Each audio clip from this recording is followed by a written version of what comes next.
Welcome to the Sisters on the Hill, the podcast from the Sisters of St. Benedict in Ferdinand. We are one of the largest communities of Benedictine women in the United States. And on this podcast, you'll get an inside look at life at the monastery, our work and ministries, programs, opportunities, and more. Welcome to the Sisters of St. Benedict of Ferdinand, Indiana's podcast, The Sisters on the Hill. Today I have with me Sister Jean Marie, and we're going to be talking about her ministry of working with creation and all that she does in her ministry. So welcome, Sister Jean Marie. Could you tell us just a little bit about yourself, where you're from, how long have you been in community, what you actually do in your ministry? I grew up in Kentucky. I'm one of 8 children. We had a 100-acre farm, which meant there was a big garden. So I was exposed to creation early on in that regard. I entered the community right after college. So believe it or not, about 50 years. And as far as my ministry in creation care, I think my life on the farm exposed me to creation care early on. When I was on the staff in our academy, we celebrated Earth Day. Some of the activities that we did had to do with taking care of trees or shrubbery, picking up trash, stuff like that. I do have a vague recollection of going to one of the first events, Earth Day. It wasn't the very first. I think the very first was in 1970, but it was shortly after I started college. I was in Owensboro. Those were my first introductions into creation care. After a 3-month sabbatical in 2020, I was at an eco-spirituality center in South Carolina. That was the time of COVID. I think all of our senses were heightened with regard to how our behavior, our practices can affect the earth. When I got back from South Carolina, the Pope had issued an invitation for organizations, religious communities, schools, individuals to participate in a 7-year journey to total sustainability in light of the Laudato Si encyclical. During the lockdown, I participated in a Laudato Si animators course. It was all online, got to talk to people from all over the country, all over the world, actually. It was international. As an animator, how do you invite other people to participate? So I started a Laudato Si circle here, and that's an outreach to invite other people to learn, participate in different activities, study the encyclical. What else can we do? We planned a film series, invited people to our grounds to participate in those films. And you initiated for the community our Laudato Si plan, right? Yes. Can you tell us a little more of that? Sister Anita Louise asked me if I would participate in a webinar that the Leadership Conference of Women Religious were putting on. So, okay, I will do that, of course. And then afterwards, she said, well, would you write a plan? And I said, I can't do this by myself. Right. So that's when the JPEC committee was initiated again. Justice, peace, and integrity of creation. Oh, nice.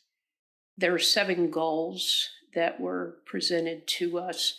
Cry of the earth, cry of the poor, ecological education, ecological sustainability, advocate for the earth, and I'm not coming up with the other two right now. But what I like to remember with regard to Laudato Si, I try to mentally say this prayer every morning, or it's a pledge actually, as I walk from the farmhouse up on the hill for prayer. Pray for and with creation, live more simply, and advocate to protect our common home. So, very short, but it calls to mind what Pope Francis asked us to do with the Laudato Si action platform. And there continues to be groups of people that connect. I belong to the North America Laudato Si Animators Advocacy Group. So we meet twice a month, and what's going on in your neck of the woods. Right, yeah. Listeners, I have to tell you that Sister Jean Marie just lights up when she starts talking about all this. It's fun to watch her. She listed all of those without even having any of it written down. Like, she knows that Laudato Si action plan, and it's just neat to see someone who is so passionate about their ministry and what they're doing. And thank you for that. Sure. What are some things that you're doing for the care of creation here at the monastery? One thing is I work in our community garden. I worked with Sister Jovita Schusley years ago, and, I learned some things. But since then, I've attended workshops or courses through the Soil and Water Conservation District in the county, and cover crops is a way to help build the soil. So working in the community garden and trying to help amend the soil, and then I can tell through the years that things change. It seems like it's wetter early on, so how do you address that? And the other thing, it's important that we know the story of creation. So several years ago, we created a cosmic walk that tells the story of creation from the first flaring forth close to 14 billion years ago. It's a short walk, less than half a mile, through the woods. It has stones that tell the significant pieces of our creation story, like the flaring forth. And some billion years later, it was cool enough for different things to happen. And it goes through until about now, different things. So listeners, if you ever would come on our grounds, you could see signs that point you to the cosmic walk, and then you could go walk it and pray it. I would assume that you pray the cosmic walk. That was one of the things I was introduced to when I was on my sabbatical. They had a cosmic walk through their woods, and I would walk it at least once a day. And there's so many things to think about when photosynthesis happened and what that has allowed, supported. It talks about when there was first human life on this planet, and even before Earth was formed. There was all these other things going on in the universe. Wow, yeah. So it broadens your awareness of what goes on in God's creation. So some other things you do, it's not really, I guess it is a little bit about care for creation, but you help us, the community, know about how to contact Congress and all that. Right. Can you tell us a little more about that? Right. As I mentioned, one of the goals, or maybe I didn't mention this one, it's advocacy work. It may be asking our senators and representatives to support a bill that would be good for the environment. It could be participating in a petition. I know when the United Nations has met for their annual meeting that would address environmental issues, we might sign something for the president or another participant on the U.S. level to bring to that meeting. It's also contacting our local state senator representative. Wetlands is an issue, or the lack thereof. We've done lots of things to eliminate some of the wetlands in Indiana, and they're so important for purifying water, for flood control. So we need our wetlands. Right. How would you recommend, like if someone was just getting started in wanting to do some things for the care of creation, what kind of things would you recommend for them to start doing? It's good if we can connect with other people that are interested in creation care. Some parishes have creation care teams. The 5 bishops of Indiana recently issued a pastoral letter on intracoecology. It's an invitation to learn more about what's going on in Indiana and how we might help that. There are civic organizations that address climate, like Sierra Club, Citizens Climate Lobby. But find someone or someones that would like to do something with creation care. There's an organization that's under the auspices of the United States Catholic Conference of Bishops called Catholic Climate Covenant. Currently, they are doing their summer encounter. They are trying to raise the awareness of what the Environmental Protection Agency has done to roll back some of the things that have been put in place to protect the environment. Data centers are a big concern across the nation.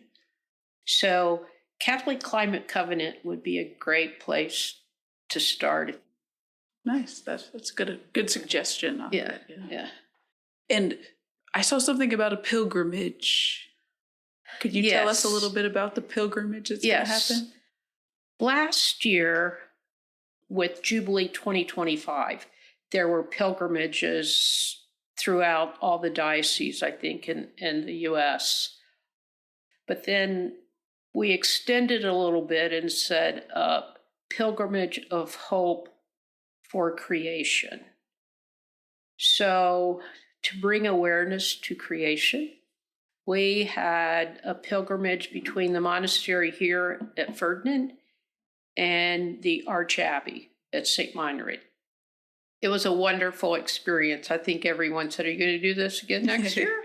Well, okay, we'll do it again. So on September the 5th, it's the Saturday before Labor Day, we will begin here down by the event hall with a beginning prayer, and then either walk, carpool, or a wagon and make our way to St. Meinrad. It's a 6-mile walk. If you're walking and get tired, reach out and someone will rescue you or pick you up for a rest. And there's rest stops along the way.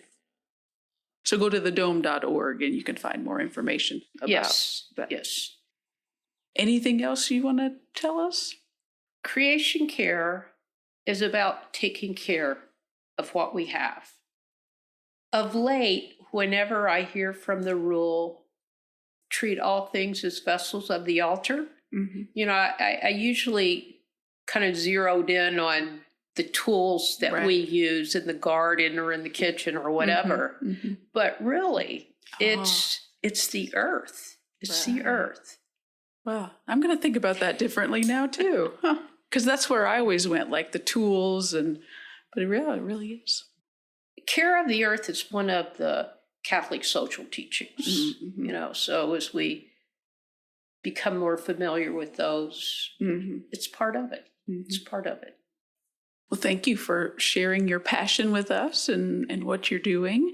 At the end of every podcast, I've been asking the sisters the same questions so our listeners can get to know us. So it's just what's on the top of your head. Coffee or tea? Coffee. Would you read a mystery novel or a romance? I'm not very good at reading. Probably a mystery. Are you a morning person or a night person? Morning. Would you go to the beach or the mountains? The mountains. Are you a summer person or a winter person? I say summer because it's summer when I can be in the garden. I thought that's where you were going to go with that one. And if there's a woman out there listening who's discerning religious life, what advice would you give her? Pray, talk to sisters. May have to talk to a few, but get to know us. So come to the monastery or go to a religious community and volunteer or just pray with us. Sister Jean Marie would probably let you help her in the garden if you come in the summertime, right? Exactly. Well, thanks for spending some time with me and have a good rest of your day. Okay, you too, Sister Jill. Thanks for listening to this episode of the Sisters on the Hill. If you're interested in exploring what life as a sister looks like and whether you're being called to that life, reach out to us at vocation@thedome.org. This podcast was recorded at Monastery Immaculate Conception in Ferdinand, Indiana, and was made possible by funds from our philanthropic circle, the Women of the Rule. Follow us on social media at Ferdinand OSB or visit us at thedome.org to learn more. That's THEDOME.org. Thanks again for listening and have a blessed day.